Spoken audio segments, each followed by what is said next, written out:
No sé si se dieron cuenta, pero la próxima semana otra vez hay puente, entonces vamos a perder el app. Sí. Ni modo. Yo pensé que íbamos a ir con más calma para ver cubrir ejercicios, pero nos vamos a tener que apresurar un poco. Entonces, la propuesta que les traigo el día de hoy es ver un poquito de teoría y ejercicios. Pero ustedes díganme, tengo planeado ver estas cosas.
Entonces, les estaba diciendo que hoy sí quisiera ver un poquito de teoría, pero va a estar en función de cuánto hayan visto en sus clases.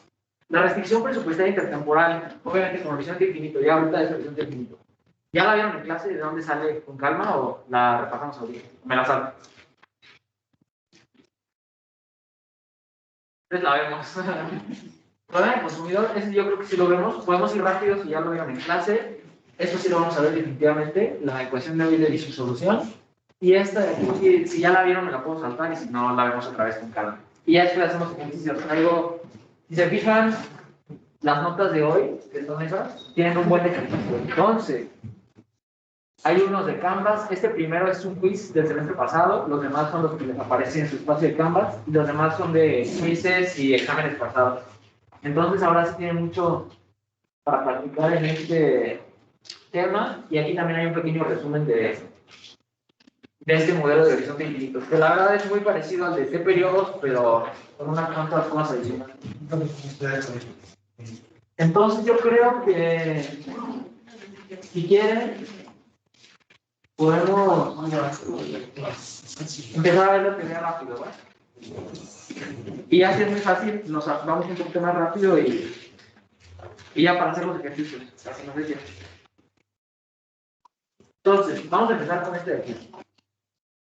El año pasado yo les dije, y les pongo un poquito así como de créanme, que cuando tenemos T periodos, infinitos periodos, su restricción presupuestaria se va a ver aquí, de un periodo particular, ¿no? Y de hecho, no solo van a tener un su problema de maximización, sino que van a tener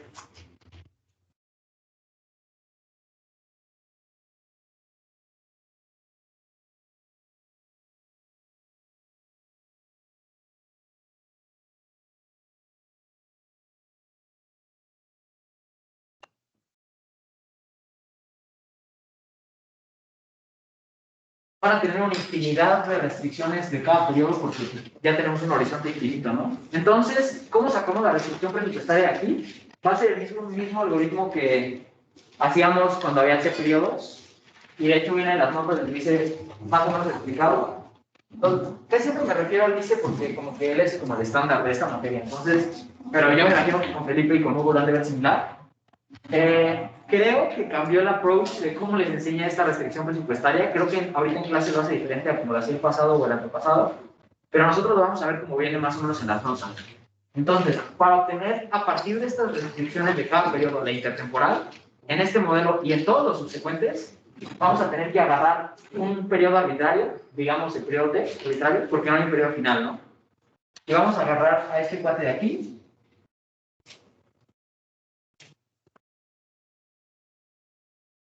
y lo vamos a sustituir en la del periodo anterior.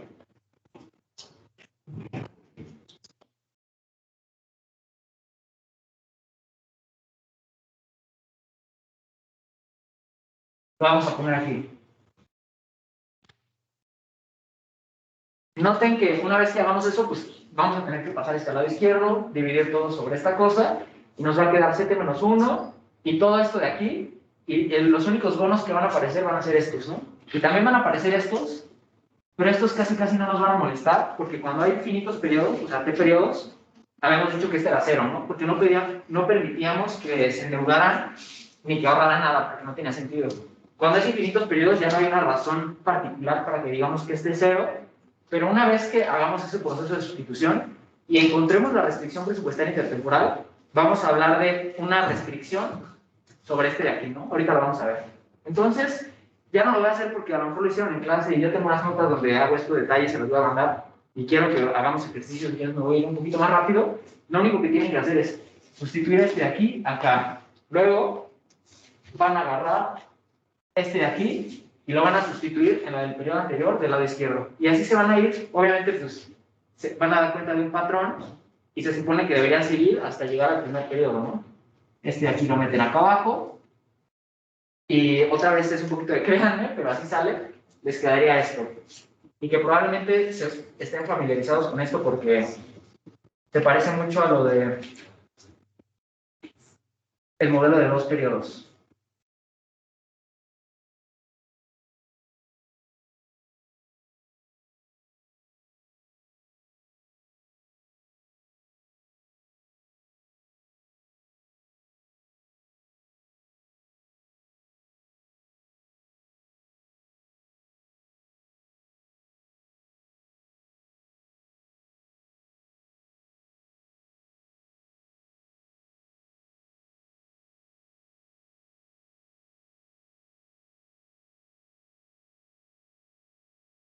Hay otra cosa que se me olvidó decirles. Este de aquí, esta tasa de interés ya está, o sea, ya no necesitamos encontrar la equilibrio, es como un parámetro. Y a este luego le llamamos la posición financiera inicial. Luego, en este ejercicio dice, supongo que el individuo tiene una posición financiera inicial de 0. Significa que este de aquí es 0, ¿no? Y tiene sentido, ¿no? Este de aquí lo que nos diría es que este cuate le están heredando ya sea un ahorro o una deuda, ¿no? Entonces, si suponemos que nadie le heredó nada, esto sería 0. Los únicos recursos que tiene para consumir en ese primer periodo sería su dotación, ¿no? Y obviamente pues, puede decidir si ahorrar o endeudar. Entonces nos quedaría eso, nos quedaría restando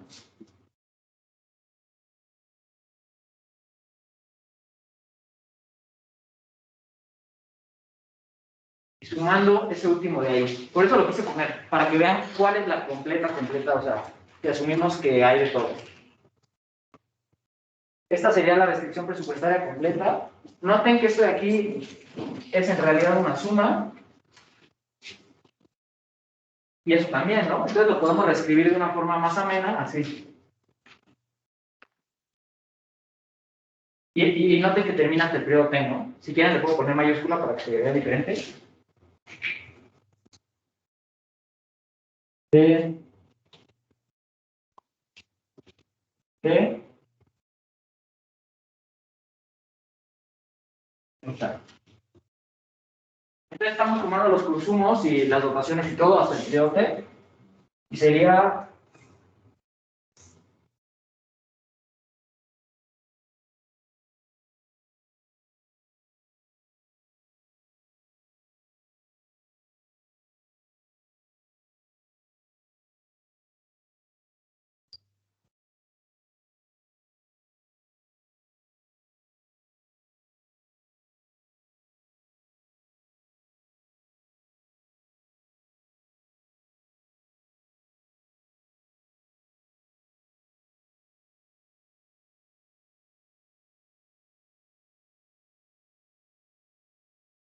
Entonces, otra vez recapitulando, ¿qué hicimos?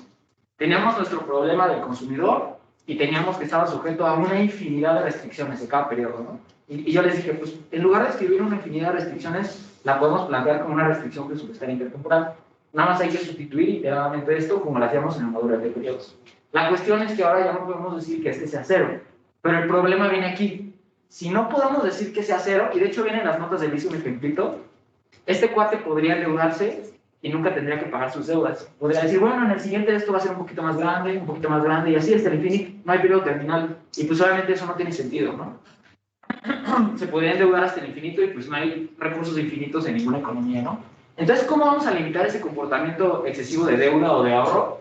A través de este término, ¿no? Noten que aquí agarré un periodo arbitrario que yo le llamé T mayúscula, pero podemos llevarlo al infinito, ¿no?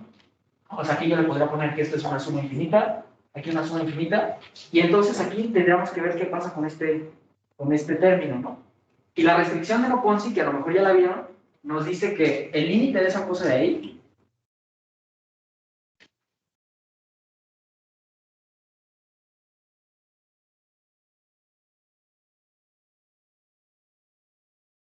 tiene que ser, me parece, mayor o igual a 0. O sea que no puede ser negativo, no te puedes estar endeudando. ¿Y eso qué significa? Que en el periodo T ya no te vas a endeudar, no. Este es, digamos, como que el valor presente de esa deuda tiene que converger a 0, ¿no?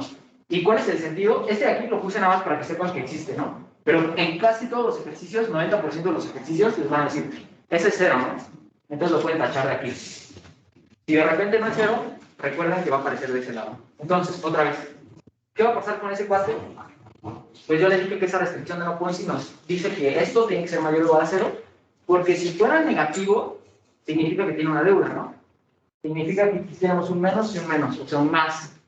O sea, que el consumo en valor presente está siendo mayor que tus dotaciones en valor presente. Y eso no puede ocurrir. ¿A qué se refiere eso?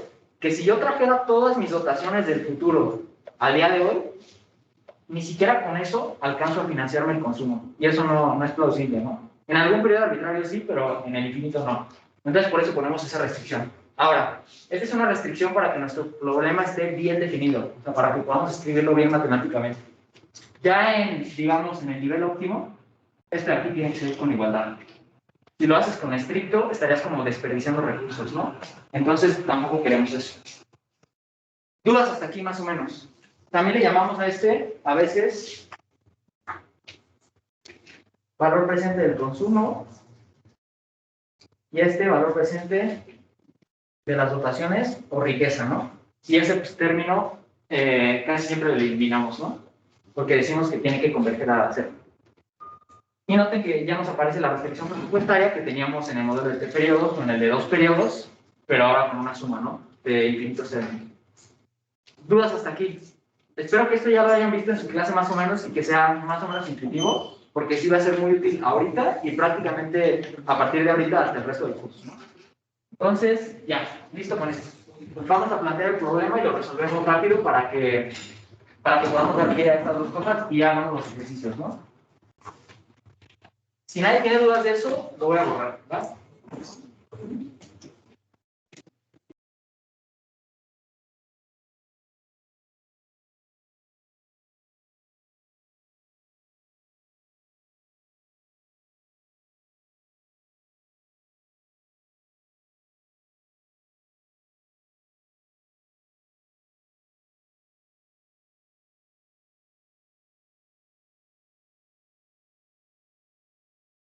Entonces, yo creo que vamos a plantear el problema del consumidor de la forma más complicada que se puede, que es con las restricciones de cada periodo. Y si quieren, lo podemos plantear con la intertemporal, pero van a ver que sale súper rápido. Entonces, ¿qué tenemos ahorita? Nuestro consumidor otra vez va a querer maximizar su utilidad, pero ahora su utilidad tiene una infinidad de términos, ¿no? Acuérdense que yo les había dicho una diferencia entre dos cosas. La U mayúscula, que era la utilidad que le da toda la vida, que considera cada uno de los días que este cuate consume, y la utilidad instantánea, que era la utilidad momentánea, ¿no? De cada consumo, del periodo 2, del periodo 3, no sé qué. Y que en general, cuando eran co-dobladas, estas se veían así.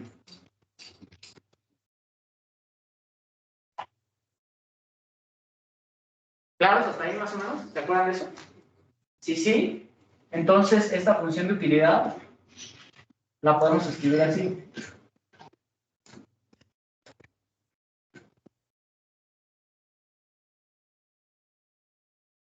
Ahí está. ¿Qué es esto? No es simplemente, es una suma simplemente. Empieza desde t igual a 1, o sea, beta elevado a la 1 menos 1, o sea, 0. O sea, 1, beta a la 0 es 1. Nos quedaría la utilidad del consumo del primer periodo, más t igual a 2, te quedaría beta elevado a la 2 menos 1, o sea, beta, por u de C2, ¿no? Y así, cuando es 3, aquí es beta cuadrado, y lo que te dice es que estás descontando el consumo futuro con mayor intensidad, nada más, no hay más ciencia, ¿no? Entonces, esa sería nuestra función de utilidad, pero obviamente pues no la queremos escribir así porque está muy larga, ¿no? Simplemente la escribimos así, ¿va? Vamos hasta ahí. Entonces, voy a borrar esto de aquí para escribirla como de forma general. La voy a escribir, ojo, y esto se los voy a decir varias veces, la voy a escribir de esta forma, como una función de utilidad arbitraria, podría ser series, podría ser cuasilineal, o podría ser Cobb-Douglas. ¿Por qué les digo esto? Porque cuando tengamos las ecuaciones de Euler, nos va a dar una relación entre esta de aquí, utilidad desconocida, entre dos periodos. Pero si suponemos que es Cobb-Douglas, les va a salir volteadas, porque la utilidad marginal de esta cosa es esto, ¿no? ¿Están de acuerdo? Porque es logarítmica. Entonces, como que les saldrían volteadas los consumos y no queremos que se confundan. Entonces, nada más es para que lo tengan claro. Ahorita que lleguemos a eso, voy a regresar a esto de aquí. Entonces la voy a poner general. No estamos asumiendo Cobb-Douglas, nada. Es una función cualquiera general. Entonces, el individuo quiere maximizar su consumo, su función de utilidad, sujeto a restricciones de cada periodo, ¿no?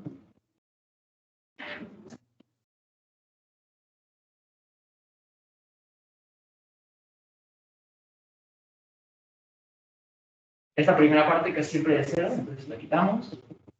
Y en general, tienes esta restricción, ¿no? ¿Cómo planteamos el lagrangiano?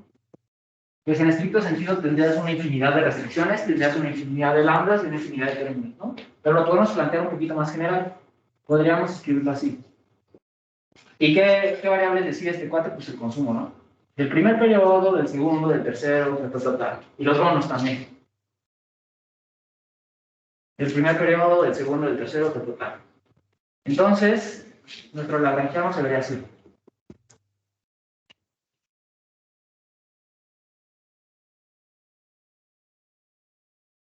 Más lambda, le voy a poner t, porque recuerden que tenemos una infinidad de lambdas, uno para cada periodo, ¿no?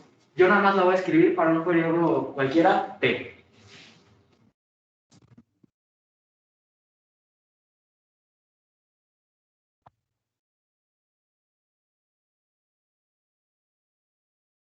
Esta. Nuestro lagrangiano, en estricto sentido, una vez más, tendría que tener lambda 1 por la restricción del primer periodo, lambda 2 por la del segundo periodo, y así. Pero ya lo puse en general para un periodo t cualquiera. Porque para nuestros fines, al tomar las condiciones del primer orden, solo vamos a necesitar dos periodos en realidad. Entonces, respecto a qué vamos a tomar las condiciones del primer orden. Sí, sí. El lambda t no debería ir con una sumatoria No, en realidad te aparecería lambda 1 y esto, más lambda 2 y esto. Y como los componentes de aquí y el lambda son diferentes, entonces ponerlo en una suma, a lo mejor sí podríamos, pero sería complicarnos un poquito la vida. O sea, así con uno representativo ya es suficiente. Entonces, déjame tomar un poquito de agua. Vamos bien de tiempo. Pero.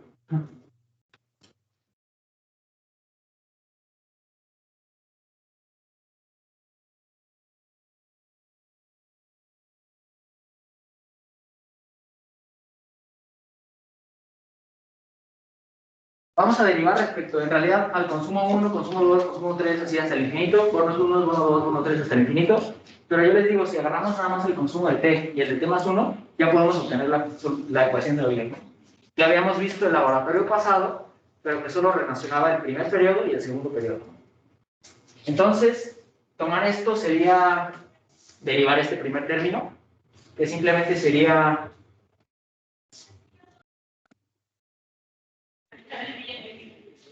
¿De acuerdo?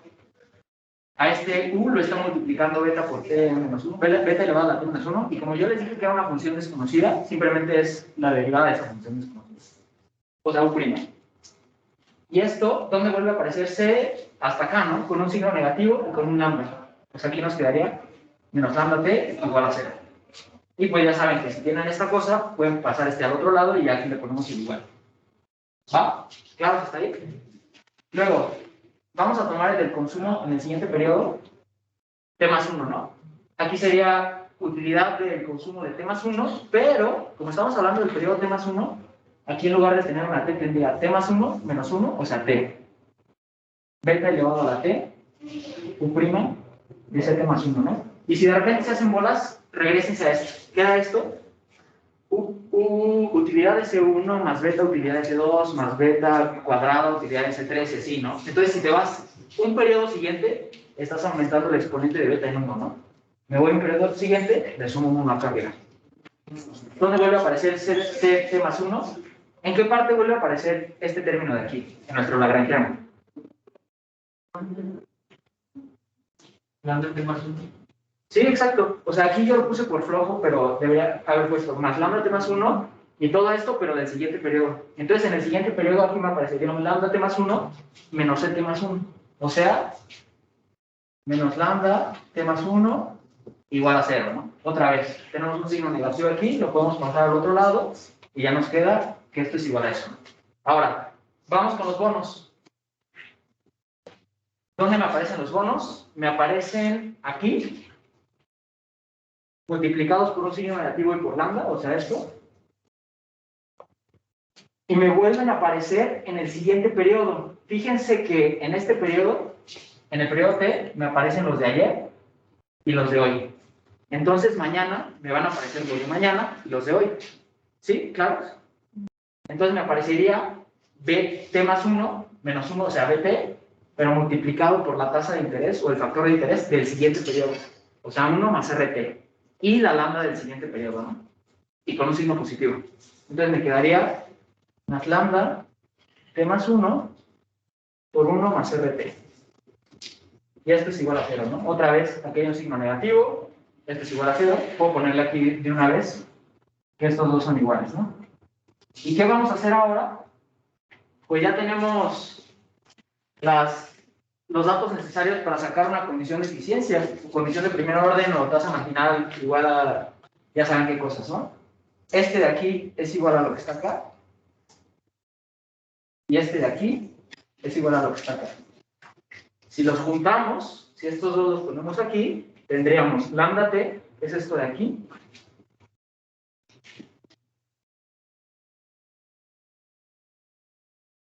Lambda t tiene que ser igual a 1 más rt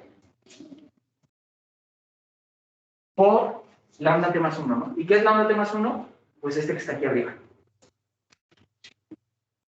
Beta t menos 1 por la derivada de esto de aquí. Ya está. ¿Qué podemos cancelar? Pues los t's, ¿no? Aquí aparece beta a la t. Aquí es me cuesta esta beta a la t. Podemos cancelar este de aquí con este y nos quedaría ya la ecuación de Euler que buscamos. Ese es un beta elevado a la menos 1. O sea, lo puedo pasar al otro lado como beta. Nos quedaría ya la ecuación de Euler que vimos en el laboratorio pasado y que prácticamente ya va a aparecer todo el resto del curso.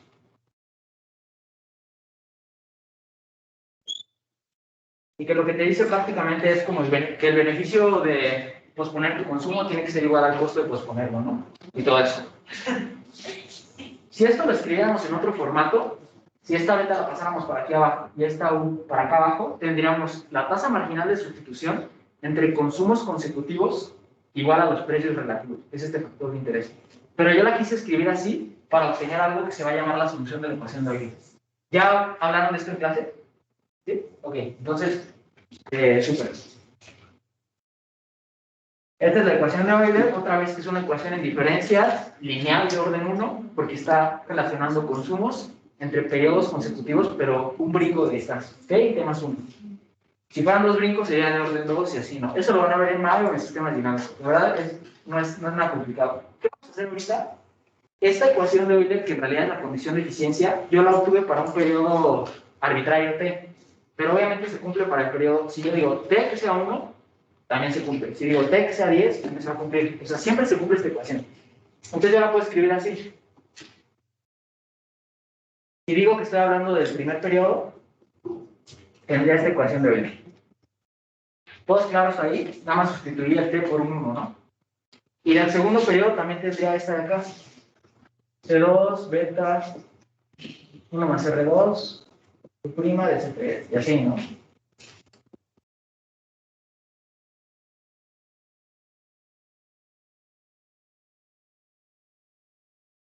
¿Qué voy a hacer ahora? Para obtener esa solución de ecuación de Euler, esa solución lo que me va a decir es, conociendo un valor, que en realidad le llamamos valor inicial, voy a conocer toda la trayectoria. Porque si conozco el del 1, conozco el del 2. Pero si conozco el del 2, conozco el del 3.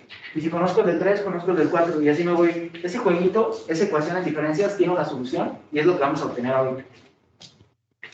Lo podemos solucionar de muchas formas. Una que yo creo que es algo sencilla, podría ser sustituir este de aquí, acá arriba, ¿no? Y a su vez, este de aquí, acá arriba. ¿Les late? Entonces, si ponemos este de aquí arriba, nos quedaría U' de C2 es igual a beta por 1 más R2 por U' de C3, pero ¿qué es U' de C3? Esto de aquí, ¿no? Beta 1 más R3 U' de C4, ¿no? Esto es U' de C2. Pero quiero meter U' de C2 hasta acá. Entonces, U' de C1 sería igual a beta por 1 más R1 por U' de C2, que es esto de aquí, ¿no?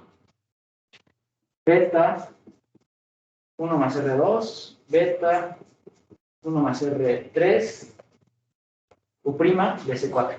Y espero que ya haya notado el patrón.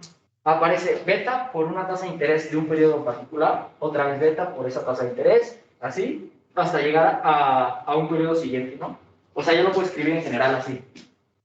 U' de C1 es igual a, ¿cuántas betas tengo? Pues noten que aquí tengo un 4 y aquí tengo 3 betas. O sea, sería beta elevado a la 3 más 1.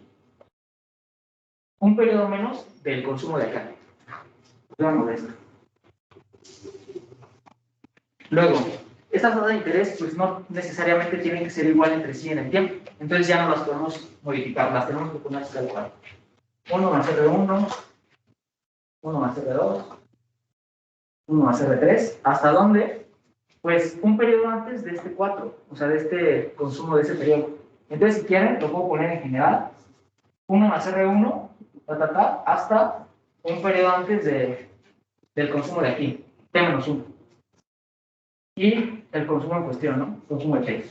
Esta ya es la solución. ¿Por qué razón? Porque si conocemos el consumo del primer periodo, ya vamos a poder conocer el consumo de este, ¿no? Siempre y cuando conozcamos los precios, claro. Este de aquí, ¿no?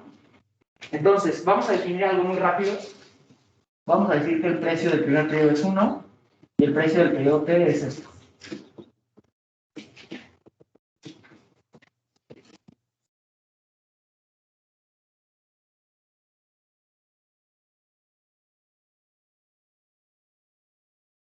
¿Por qué definimos así los precios? Para, en lugar de escribir tanto esas tasas de interés, simplificar un poco la notación.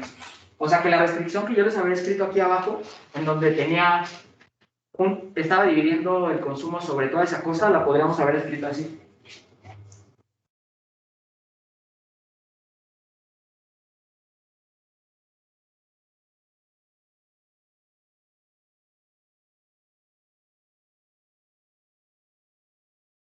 ¿De acuerdo? Literal era lo que teníamos. Esas tasas de interés que estaban dividiendo estaban aquí abajo, pero ya mejor le pongo PT solito así. Entonces, otra vez, ¿qué estábamos intentando resolver? El problema de maximización de este individuo. Para eso necesitamos derivar, obtener las condiciones del primer orden, la condición de eficiencia y los vaciados, que ahorita los voy a poner y vamos a resolver el problema, ¿no? Pero quiero que quede claro todo hasta aquí, ¿no? Claro esta ecuación y cómo a partir de ella encontramos su solución. ¿Sí? ¿Eso también es spoiler o no? Sí, esta de hecho es la Solución de hoy. solución a Euler. Y ahí va la aclaración, qué bueno que me dices, que no, se me estaba yendo. Aquí tengo una utilidad, digamos, arbitraria, ¿no? Una función arbitraria. Podría ser cuadrática, cúbica, quién sabe. Pero si suponemos que es Cobb-Douglas, entonces esa derivada sería 1 sobre C1. O sea, aquí tendríamos... Voy a borrar esto de aquí, nada más era para ponerles el ejemplo. Tendríamos esto. 1 sobre CT igual a beta por 1 más RT y 1 sobre 7 más 1. O sea que esto que está dividiendo lo podemos cambiar y tendríamos la ecuación de Euler así.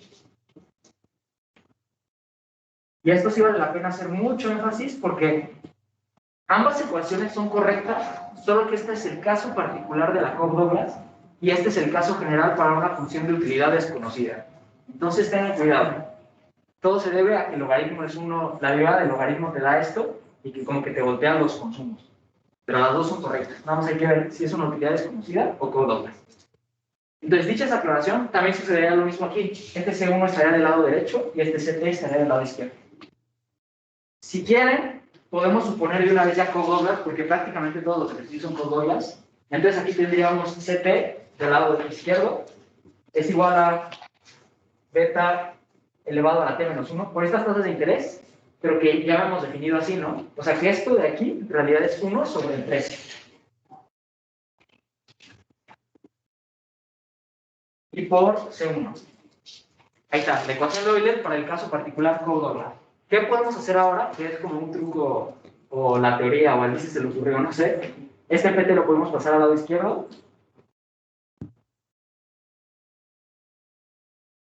Ya con esto vamos a encontrar la función de demanda de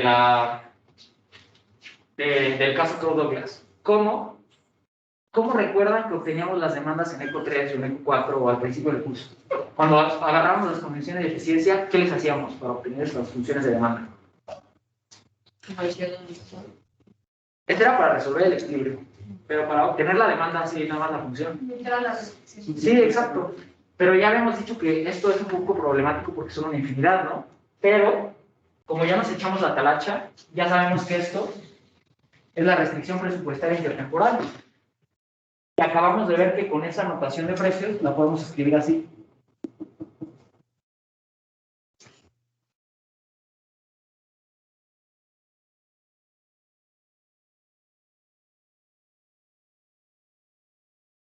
Ahí está. Y ya conocemos a qué es igual ese cuate, a este. Entonces, podemos sustituir ese valor de PT por CT ahí, ¿no? Podemos poner esto así. En lugar de PT-CT voy a poner beta elevado a la t-1 por C1, y esto es igual a el valor presente de tus dotaciones, que es la otra notación que le habíamos llamado. Si me permiten, voy a borrar tantito esto.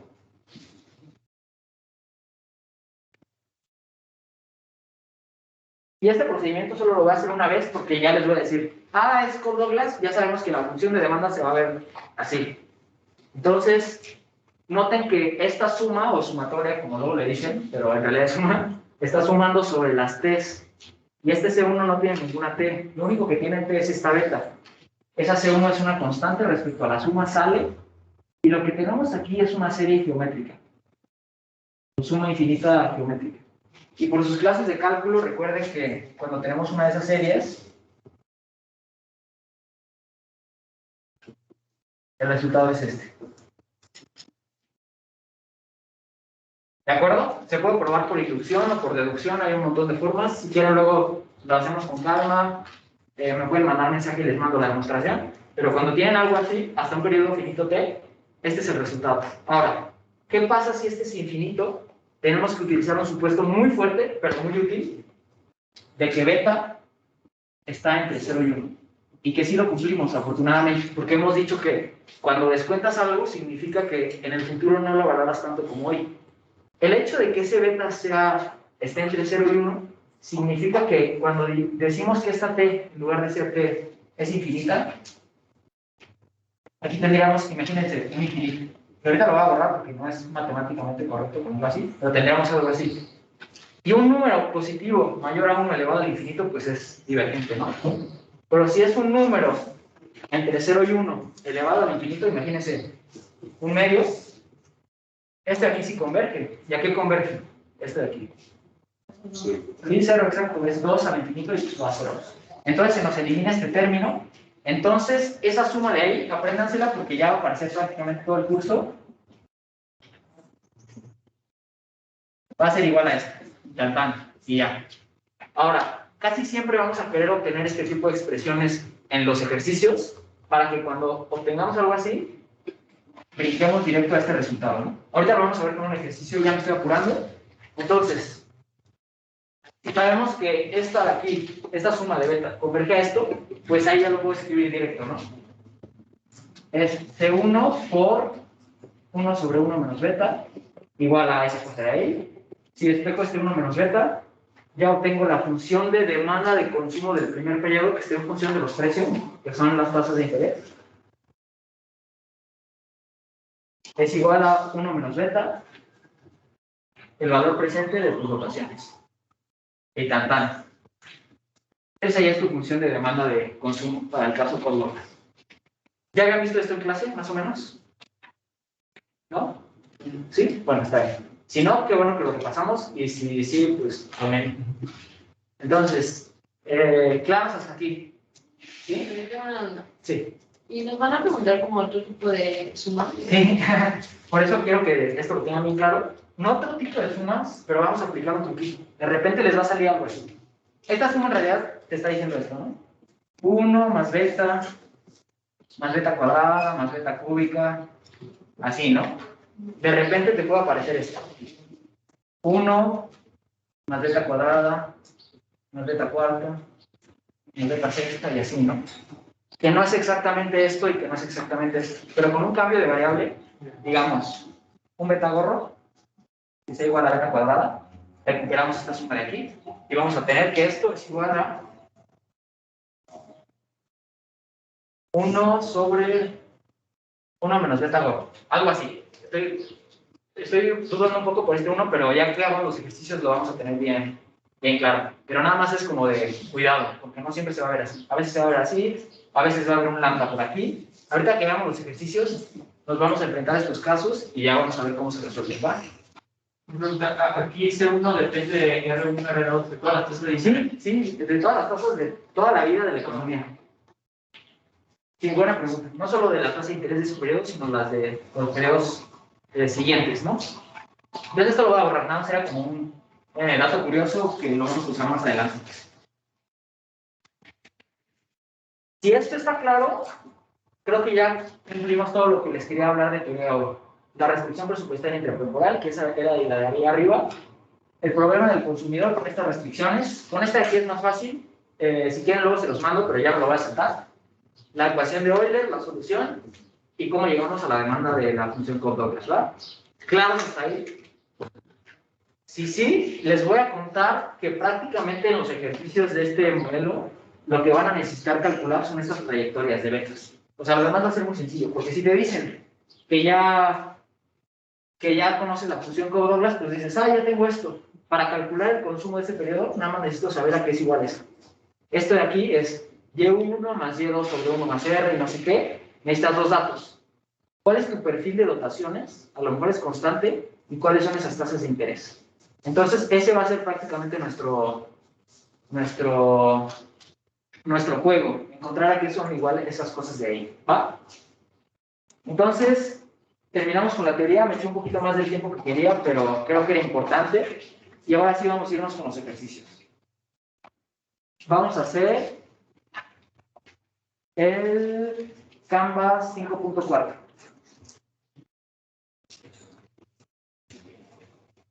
Es este.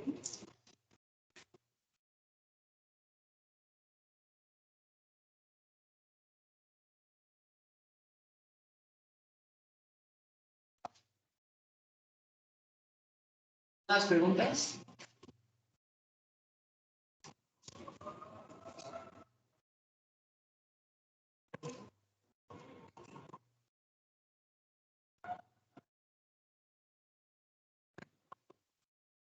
Que por cierto, no es por espantarlos, pero su examen ya es en 2 semanas. Bueno, en 2 semanas ya es Eco 5 Week. Entonces, no tienen que empezar desde ahorita, pero si van repasando, para que no se les vaya juntando, ¿no? Porque sé que ya pro hay cosas bien locas.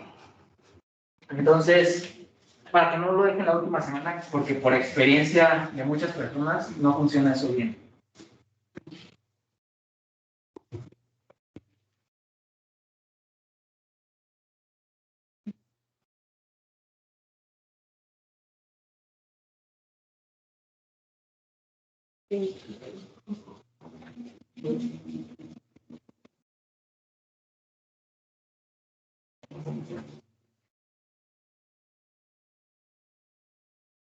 Va, pues vamos a leer eso. Nos dice, considera una economía de intercambio puro. Intercambio puro se refiere a las dotaciones que caen del cielo, porque luego va a haber de intercambio, pero donde hay producción. Entonces, intercambio puro se refiere a que las dotaciones que caen del cielo, donde hay dos consumidores, ¿no? Ah, no, un consumidor representativo con preferencias CES, que es un caso como extraño, ¿no? Las dotaciones del individuo están dadas por esto, y vamos a ver qué nos preguntan, ¿no? Y noten que esa dotación cambia en el tiempo, ¿no? ¿Qué le está pasando? ¿Está creciendo o disminuyendo en el tiempo? Creciendo, ¿no? Porque este mismo es positivo. Si esto fuera algo decimal, entonces estaría decreciendo en el tiempo. Pero como es positivo, entonces sí crece. Nos dicen, diga cuál de las siguientes afirmaciones es verdadera. Entonces, ¿qué ejercicio dijimos que era? El 5.3, no, me equivoqué, yo quería hacer el 5.4. Perdón. Es que esa, o quieren hacer esa. Esa está más cortita. Pues, me la voy a saltar, voy a hacer el 5.4 y si quieren regresamos a esa. Porque es la que traía pensada, está un poquito más algebraica, por así decirlo. Otra vez, contiene una economía de intercambio puro con horizonte infinito, dos consumidores, con preferencias co-dobles. Vamos a escribirlo por aquí. Dos agentes con preferencias co-dobles. Luego, sus dotaciones están dadas por, y unas cosas extrañas, YT igual a phi t por YT, donde YT es la dotación agregada y phi es la fracción que le toca a cada uno, ¿no? Reconociendo que la suma de lo que les toca tiene que ser igual a 1, ¿no? De esa dotación agregada, si a mí me toca la mitad, a ti te tiene que tocar la otra mitad, ¿no? Si a mí me toca un 10%, a ti te toca el 90%. Los individuos no heredan ahorros ni deudas, que es lo que les decía hace rato. Prácticamente siempre asumimos que esas cosas son cero, y hay que suponer que esta dotación agregada es diferente en el tiempo. En el primer periodo es simplemente y en los periodos t mayores a diferentes a 1 es lambda y, ¿no? Pues es mayor. Y además suponemos estas cosas de sus participaciones en la dotación agregada. Son varias cosas, ¿no? Entonces vamos a escribirlo aquí. Son dos agentes, Cobb-Douglas, la dotación agregada es, digamos, del agente A es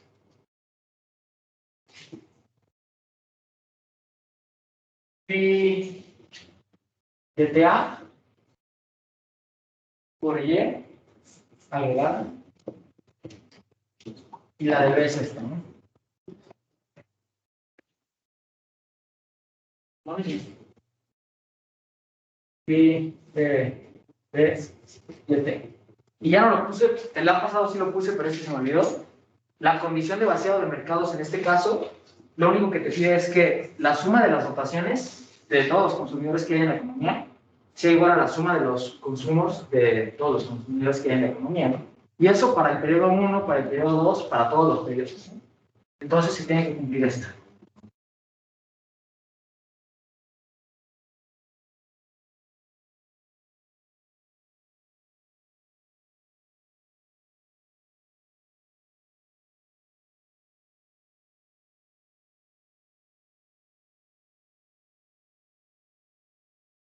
Noten que esta suma está sumando sobre I, o sea que esta T es arbitraria. Eso se cumple para el primer periodo, para el segundo periodo, o sea que esta suma de aquí la puede haber puesto con un 1 aquí. Luego poner otra acá que diga un 2, luego una que diga un 3, un 4, así, ¿no? Otra vez, lo que te dice es que las dotaciones, las manzanas que cayeron del cielo, en su conjunto, que es la dotación agregada, tienen que ser lo mismo que van a consumir en el agregado todos los consumidores, ¿no? O sea, la suma de lo que consumen cada uno de los I consumidores. Entonces, teniendo eso en cuenta, lo voy a poner aquí como en una nubecita. Vamos a seguir viendo qué nos están diciendo. Hay que encontrar las dotaciones agregadas, ¿no? Porque si encontramos las dotaciones agregadas, podemos entender el consumo agregado.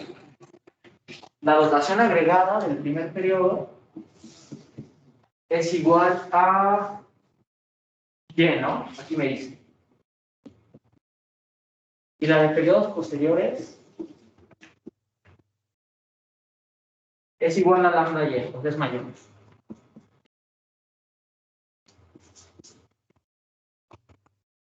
Y una cosa adicional, su phi es variable en el tiempo, ¿no?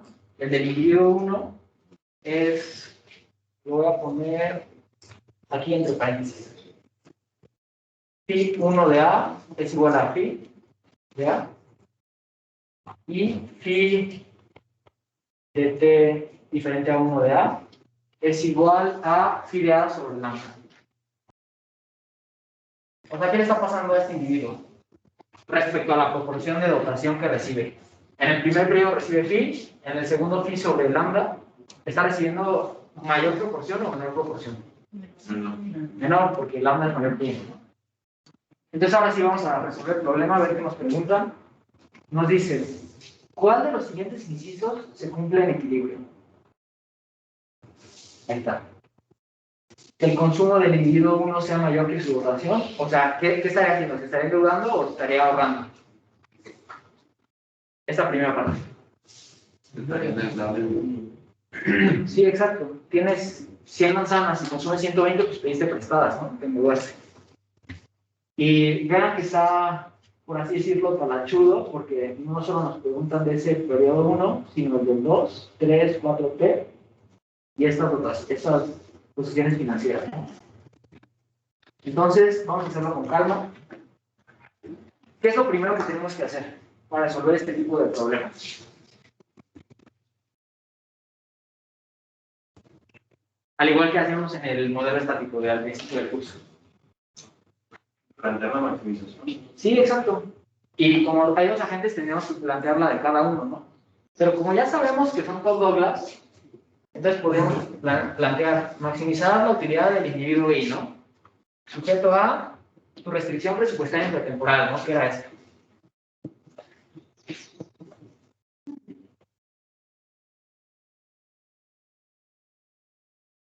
Y luego plantear el lagrangiano, sacar las condiciones de primer orden, Pero ya lo habíamos hecho hace 5 minutos con una función de utilidad arbitraria.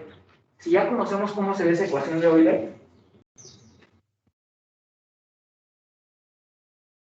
y de hecho también ya cómo se ve esa solución de la ecuación de Euler, pues ya no más hay que aplicar lo que nos están pidiendo. Nos están pidiendo que esa función de utilidad desconocida sea Cobb-Douglas. O sea, que sea logarítmica, y las derivadas de la logarítmica es 1 sobre ese consumo, ¿no? O sea, aquí tendríamos esto. Ct más 1 i de la gente A o B tiene que ser igual a beta por 1 más RT por Ct i. Ahora, queremos encontrar los precios de equilibrio, pero esto no nos da tanta información porque Ct no es igual a nada, ¿no? Lo que es igual es Ct de A más Ct de B es igual a Y agregada, que son parámetros del modelo. O sea, esto todavía como que no lo podemos manipular.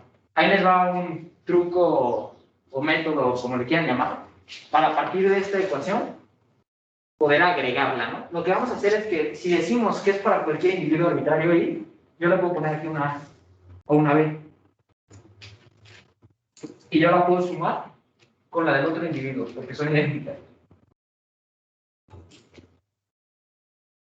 Y de hecho, no se los enseñé al principio, pero esto también podíamos hacerlo en el modelo estático. Teníamos esto, ¿no? Este es solo un entre paréntesis. Si lo escribiéramos así,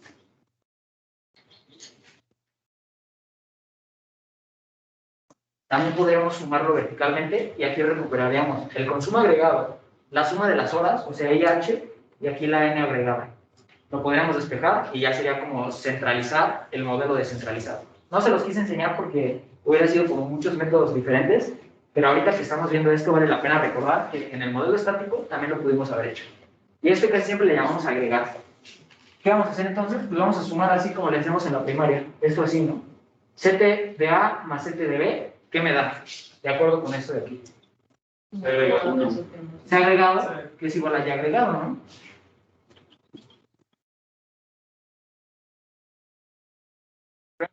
Aquí estoy sumando esto de aquí con esto de aquí, puedo factorizar el beta 1 más RT y me quedaría la suma de estos dos. O sea, me quedaría esto. CTA más CTB. ¿Y a qué son iguales esos dos? De acuerdo con la condición que planteamos acá. Sí, exacto, al consumo agregado o a la dotación agregada. Que de hecho nos importa la dotación agregada porque ya son parámetros del modelo. Pues esto ya son parámetros. O sea, esto sería T agregada de T. ¿Y para qué hicimos esto? Pues noten que partiendo de variables, digamos, desconocidas, llegamos a el precio de equilibrio de un periodo T cualquiera en términos de los parámetros del modelo, que son estos dos. Entonces lo voy a escribir aquí arriba. Nuestra tasa de interés de equilibrio, y si quieren ya le pongo la estrella, la famosa estrella, sería igual a 1 sobre beta por la dotación de mañana sobre la de hoy. Y esto seguro también ya lo vieron en clase.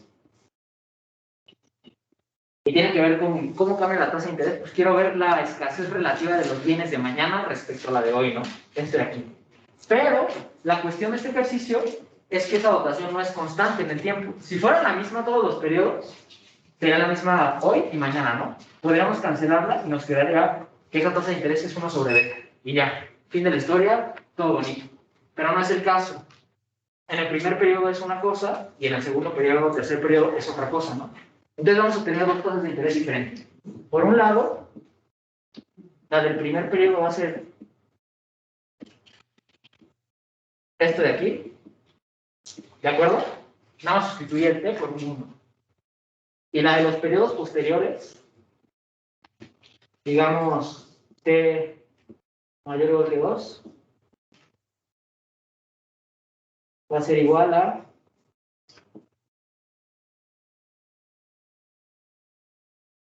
esto. La de Y2 dijimos que es lambda Y.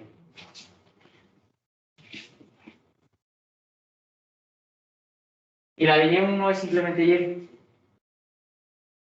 Se nos cancelan las Y's. Y nos queda que esa tasa de interés, ese factor de interés del primer periodo en equilibrio, tiene que ser igual a lambda sobre beta. Por otro lado, como a partir del periodo 2 esta dotación agregada ya se mantiene constante, pues aquí tendríamos 2, 3, 4, 5. O sea, lo mínimo, si este fuera 2, sería un 2 y un 3 aquí arriba. Pero como ya son igualitas las dos, ya se nos van a cancelar. Entonces, a partir del segundo periodo, esa tasa de interés equilibrio va a ser simplemente 1 sobre beta. Y ya con esto podemos calcular cuántos son los consumos, ¿no? ¿Por qué razón, conociendo esto, ya podemos encontrar los consumos? ¿Qué habíamos dicho que necesitábamos cuando encontramos la función de demanda de consumo? Que había una cosa aquí, que yo les dije, el juego va a ser encontrar dos cosas. ¿Qué eran esas dos cosas? Están en función de las tablas. Sí, exacto. Uno son las tasas y otro es el perfil de dotaciones que ya nos dieron. Ya nos dijeron que este cuate tiene un phi de Y, y aquí tenemos la Y, y este phi de Y, y también nos dicen que es igual phi, ¿no? Entonces, conociendo esas cosas, que por un lado, una ya nos la dieron del problema, la segunda, que era la que nos faltaba, ya la encontramos. Entonces ya podemos encontrar los consumos de equilibrio, y por la ecuación de Euler y la solución de la ecuación de Euler, una vez que conocemos ese dato inicial, ya conocemos todos, ¿no? Y si conocemos los consumos, por la restricción presupuestaria,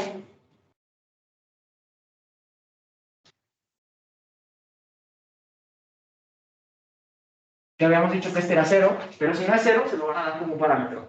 Si ya conocemos este y ya conocemos este, también conocemos entonces la posición financiera. Y esto sucede para el individuo A y para el individuo B. Un truco: si conoces la posición financiera de uno y son dos en la economía, ya conoces la del otro, ¿no? Es con signo negativo. Si hay una economía de dos personas y yo le debo 500 a alguien, ¿a quién se los debo? Pues a la otra persona, ¿no? Tengo una deuda de 100, el otro tiene un ahorro de 100, ¿no? Solo cuando son de dos personas, ¿no? Entonces, ¿claros hasta aquí? ¿Más o menos? ¿Todo bien? ¿Hay dudas? Si no hay dudas, voy a borrar eso y vamos a encontrar ahora sí el consumo de equilibrio de la gente A, ¿no? Que es lo que nos están pidiendo.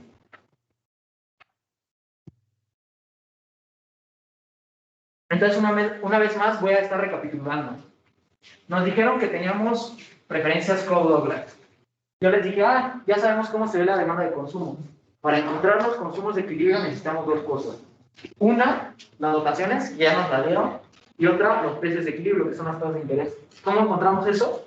Pues a partir de las condiciones de eficiencia que dijimos ecuaciones de Euler, las combinamos, o sea, las agregamos para encontrar los precios de equilibrio en términos de los parámetros del modelo. Y una vez que tenemos eso, ya es cuestión de utilizar estas series de acá, que es lo que vamos a hacer a continuación. Entonces, hace unos minutos encontramos que la función de demanda de consumo de una cogorra se veía así, ¿no? ¿De acuerdo con eso?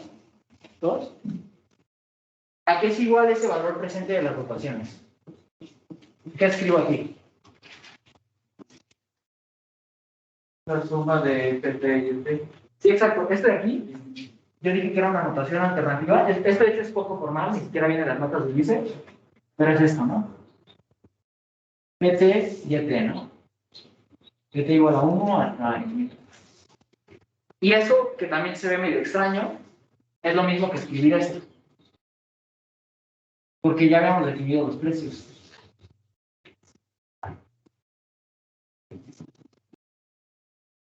Y esto, que también todavía se ve medio imponente, una suma, pues es lo que dice el nombre, una suma, ¿no? Cuando t es igual a 1, aquí tengo un 0, o sea, no estás dividiendo sobre nada, tendría esto, y1. Cuando t es igual a 2, aquí tendría y2 y un y1, ¿no? Cuando es y3, tengo ese producto. Y así, ¿no? Hasta el infinito. Y que de hecho es lo que obtuvimos al principio del laboratorio. Y lo que les dije, te parece mucho a la riqueza del modelo de dos periodos, pero ya con unos términos extras, ¿no? Si le quito esto, literalmente era la riqueza del modelo anterior que vimos en la pasada. Entonces, ya conocemos a qué son iguales esas Y, ya conocemos a qué son iguales esas tasas de interés. Nuestra labor únicamente va a ser trabajar con esas cosas para obtener algo de esta forma y ya obtener a qué es igual el consumo de equilibrio. Entonces, este es igual a 1 menos beta por Y1, ¿no? Y1A, Y2A y Y3A. ¿A qué es igual Y1A? A phi 1 de A por la dotación agregada de ese periodo.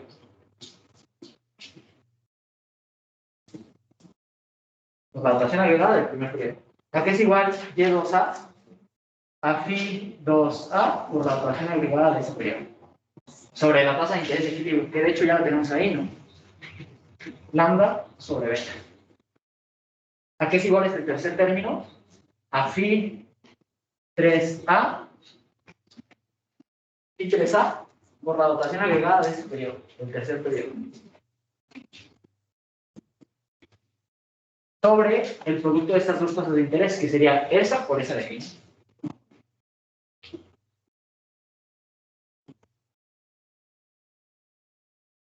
Y así sucesivamente. ¿Cuál es el truco? Pues ver a qué es igual phi y a qué son igual las demás cosas, ¿no? Phi, habíamos dicho que phi 1A era igual a phi de A.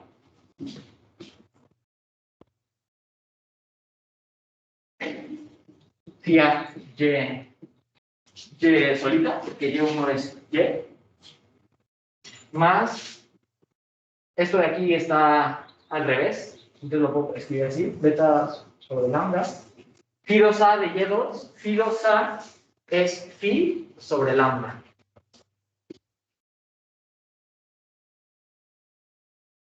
Y Y2 es lambda por Y.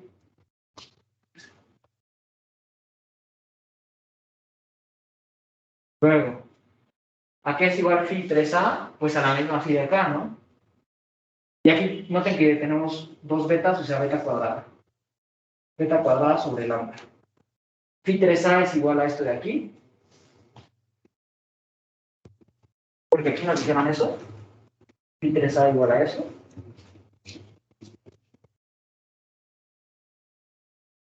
¿Y a qué es igual Y3? Pues a esto de aquí, ¿no? Lambda Y. Y así, ¿no? Con todos los periodos. Luego, ¿qué podemos cancelar? Pues en primer lugar, aquí aparece una phi y aquí también, ¿no? Aquí aparece esa phi y aquí aparece esa lambda, perdón. Este término sí es muy diferente a los demás, este primero. Pero los demás términos son casi igualitos, a excepción de que aquí tengo beta elevado a la 1, beta elevado a la 2, beta elevado a la 3 y así. Entonces ya estamos empezando a ver lo que queríamos, ¿no? La forma de esta serie, que otra vez les escribo aquí para que se acuerden, es así.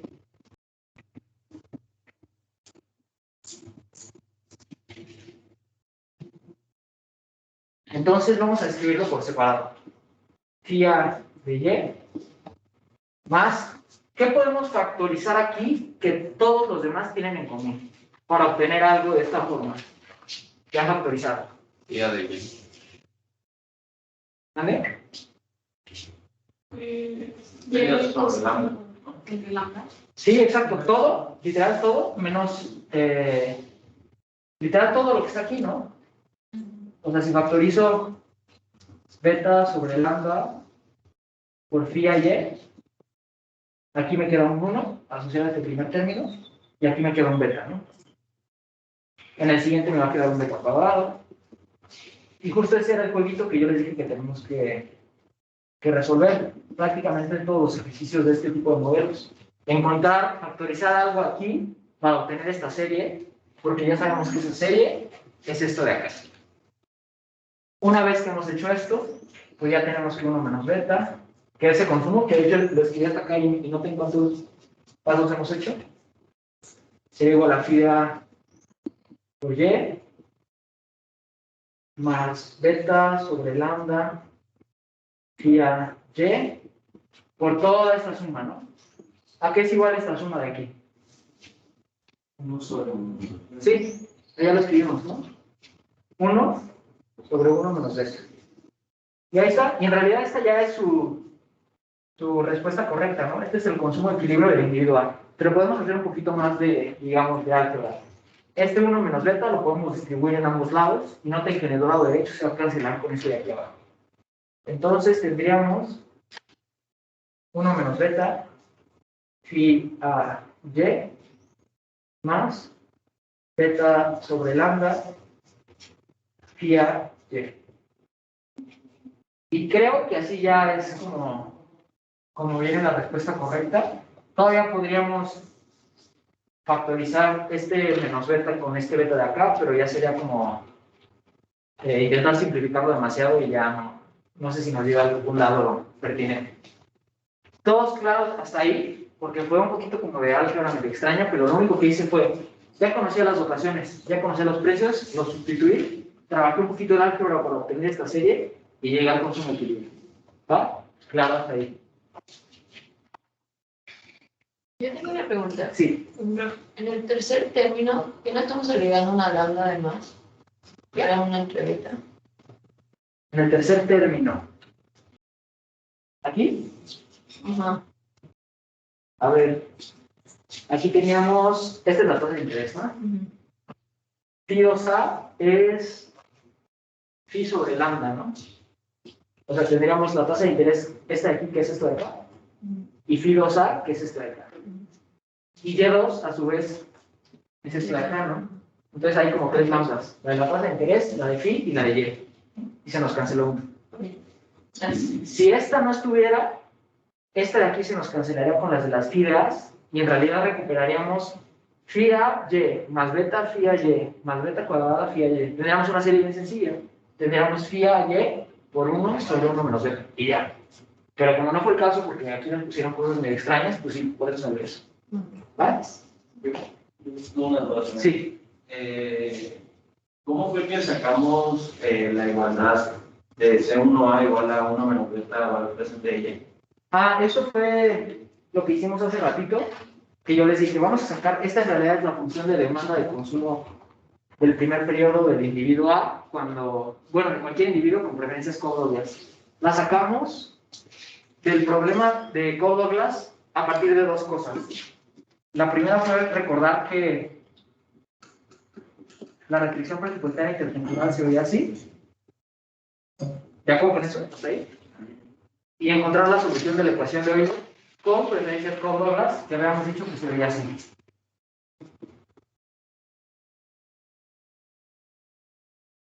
Lo que hicimos fue agarrar esto de aquí, meterlo acá y voy a poner que está sumando sobre T. Otra vez, lo que hicimos fue agarrar esto de aquí, meterlo acá. Como era constante, salió de la suma y la suma de esto, sabíamos que convergía o converge a esto y ya lo despejamos nada más y nos quedó la llave. ¿Va? Sí, eso, qué bueno que preguntas porque sí lo tienes que tener bien clarito. Digo, si ya les hice Cobb-Douglas, ya pueden publicar de inmediato esto, ¿no? Pero si de repente les meten ahí un mínimo de subsistencia o cosas raras que le gustan al vice, sí tienen que saber ese procedimiento. Porque la neta, o sea, sería muy padre que siempre fueran ejercicios así, pero ya se dieron cuenta en el video parcial que al vice le gusta poner cosas medio exóticas que requieren que ustedes sepan de dónde salió cada una de las cosas que utilizamos siempre, ¿va? Entonces, ¿dudas hasta aquí? ¿No hay ninguna? Si no, vamos a ver qué nos están preguntando, que yo ya me decía un poquito. Nos dicen, el consumo del individuo 1, del individuo A en el periodo 1 es mayor que su dotación. ¿Eso es cierto o falso? ¿Cómo lo podríamos ver? Compararlo con la dotación. Con este de aquí, ¿no? Pero en lugar de escribirte, pues ponemos un 1, ¿no? Que lo voy a escribir aquí nada más como T1A es igual a phi 1A, que simplemente es igual a phi A, por la dotación agregada de ese periodo, del primer periodo que simplemente Y. Queremos saber si esto que está aquí es más grande que eso que está allá. ¿Ustedes qué opinan?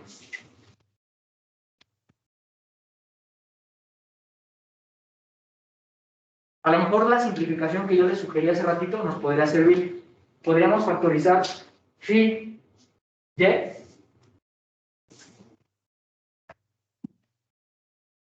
y ver si lo que está aquí es mayor que 1 o menor que 1. Y eso ya nos diría si eso de ahí es mayor que 1.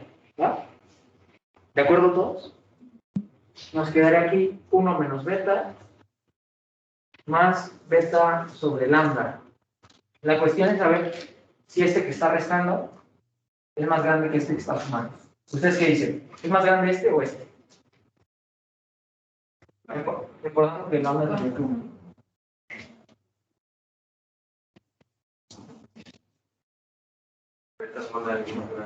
Sí, exacto, porque aquí tienes como un 3, ¿no? Beta tercios menos beta, pues sigues teniendo algo negativo, o sea que estás multiplicando este phi A por algo entre 0 y 1, o sea que es menor que multiplicarlo por un 1 aquí, ¿no?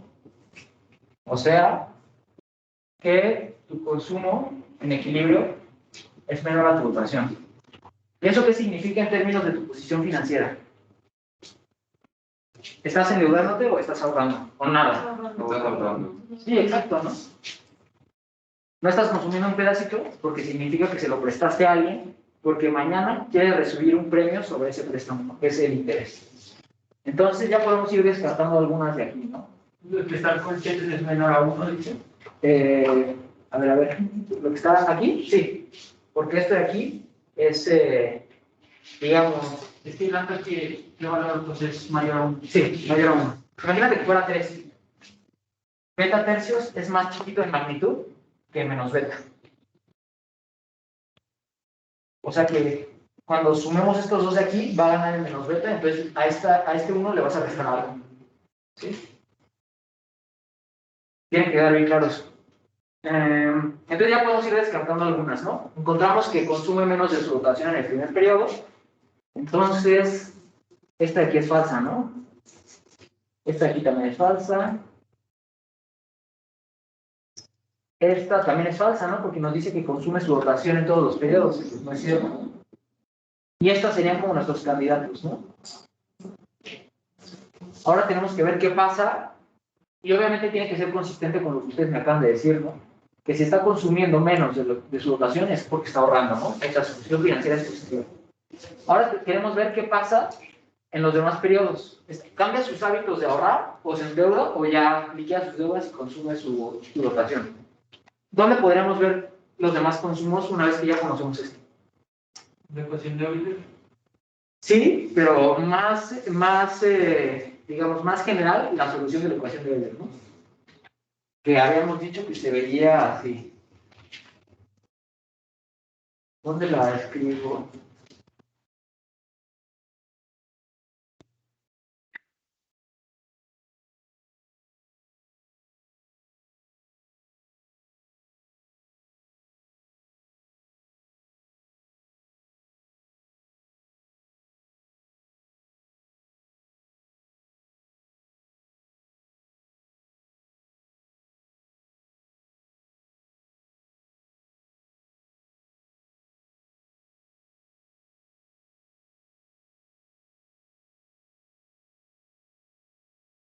Esa era nuestra solución de la ecuación de Euler, ¿va? Si ya conocemos ya conocemos entonces ya conocemos el consumo en cualquier periodo. En el segundo, en el tercero, en el cuarto, ta. Si nos están pidiendo para cualquier periodo T, pues hacerlo así sería un poquito medio talacha, ¿no? De flojera. ¿Qué tal que lo hacemos para el segundo periodo? Y ya no tenemos que complicarnos la vida, ¿no? ¿Qué digo? Ambas opciones son correctas, pero para el segundo periodo sería un poquito más sencillo. Y esta es la misma ecuación de Euler que la del modelo de los periodos. Entonces, esta ecuación de Euler nos dice que el consumo en el segundo periodo tiene que ser igual a beta veces por 1 más R1, que es esto de aquí, por C1. La que C2 estrella es igual a lambda veces lo que consumías en el primer periodo. ¿Qué es eso de ahí? Entonces, ¿en dónde estás consumiendo más? ¿En el primer periodo o en los segundo, tercero y cuarto, no sé qué periodos? Sí, porque lo estás multiplicando por una lambda, ¿no? Entonces ahora déjenme ver qué es lo que me están pidiendo.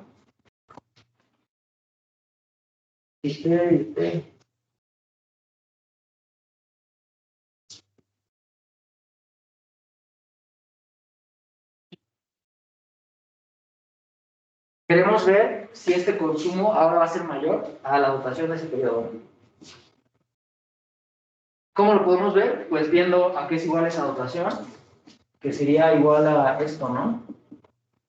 Y2A es igual a phi 2A por Y2, y phi 2A es phi de A sobre lambda, ¿no? Por Y2, y Y2 es igual a lambda por Y1.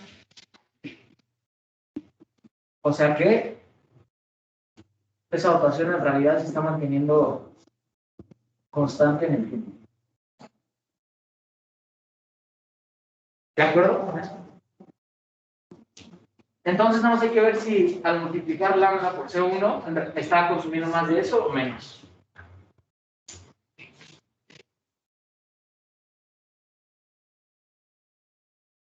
Lo voy a escribir aquí. C2 estrella, A estrella, sería igual a esto multiplicado por lambda. O sea, phi a y por lambda, que lo voy a distribuir aquí adentro. Aquí tenemos un lambda por 1 lambda menos beta por lambda más beta sobre lambda por lambda, o sea, más beta. ¿Y qué podemos hacer ahora? Pues aquí hay como dos contradictorios también, ¿no? Pero por otro lado, hay uno aquí que también está jalando para arriba. Si quieren, puedo factorizar ese lambda y ya vemos qué nos queda. Nos quedaría phi a por y.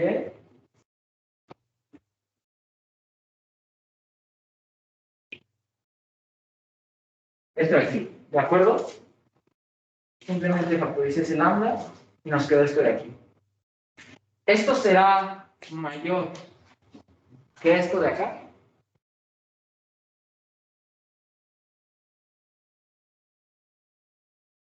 Sí. ¿Sí? No. ¿Cómo lo podemos ver? Ahí la suma de los números. Aquí es algo entre 0 y 1, algo mayor que 1, bueno, algo positivo, que de hecho no sabemos, no, sí, mayor que 1, ¿no? Y algo entre 0 y 1. Si sabíamos que era mayor que 1 lambda, no bastaba con ver que C2 es lambda, C2 es lambda C1. Y eso, pues... Pero dijimos que este de aquí era algo entre 0 y 1, ¿no? ¿Qué tal que fuera 0.00001, ¿no? O sea, no podemos como que afirmar tan fácil. La forma de verlo sería encontrar el ahorro o la posición financiera de ese periodo y ver si es positivo o negativo. Pero como ya tenemos bien poquito tiempo, de hecho, o sea, yo tenía planeado 2 ejercicios y llevamos 1, entonces ya yo creo que se las voy a dejar para que ustedes resuelvan este pedacito, pero la respuesta correcta sería que, en efecto, al multiplicar lambda por ese consumo, ya vas a consumir más que tu dotación.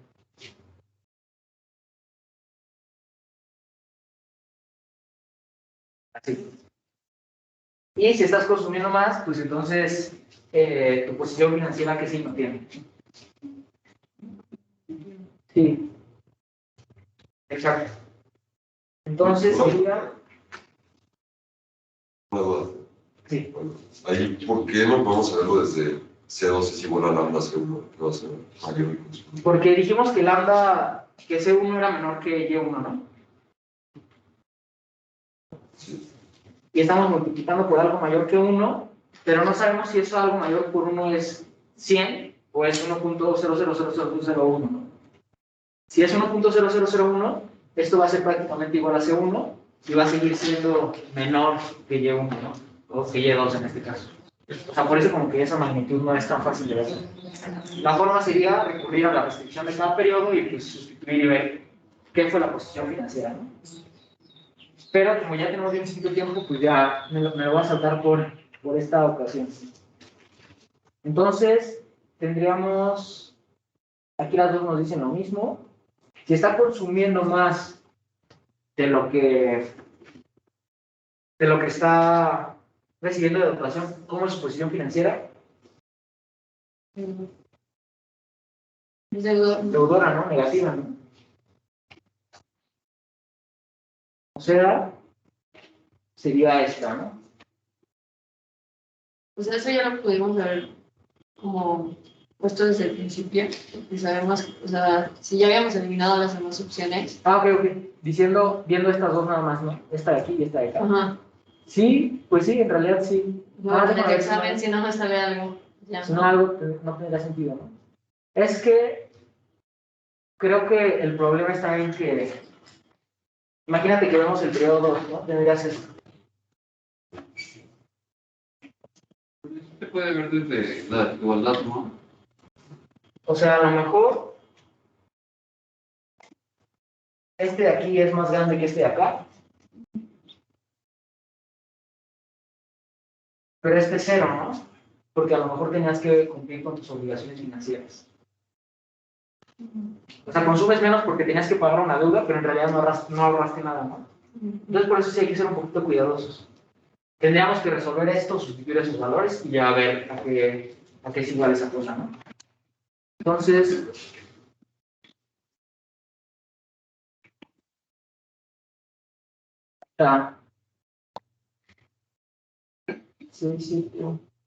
pues ya nos quedan 5 minutos. Yo creo que ya no nos va a dar tiempo de hacer otro ejercicio, pero ¿les quedó más o menos claro qué onda con este ejercicio?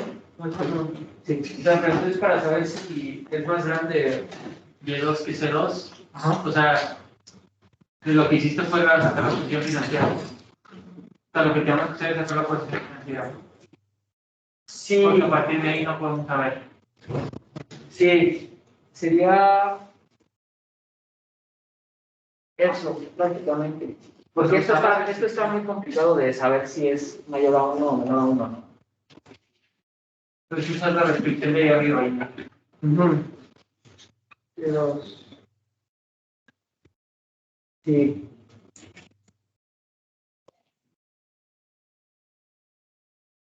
Pero bueno, pues yo creo que eso sería todo por hoy. Ya que terminamos un poquito antes, pero ya nos va a dar tiempo de hacer otro más. ¿Alguien tiene alguna duda con esto que hicimos ahorita? Sí, tengo una duda del C1A, con Rosa. ¿De este de aquí? Sí, de la demanda. No, de la demanda de ahí arriba, que sale de hoy de la.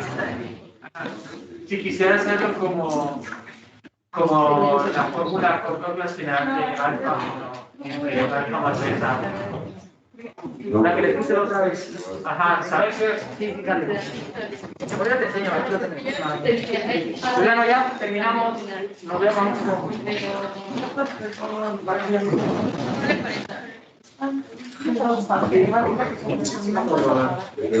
Sí.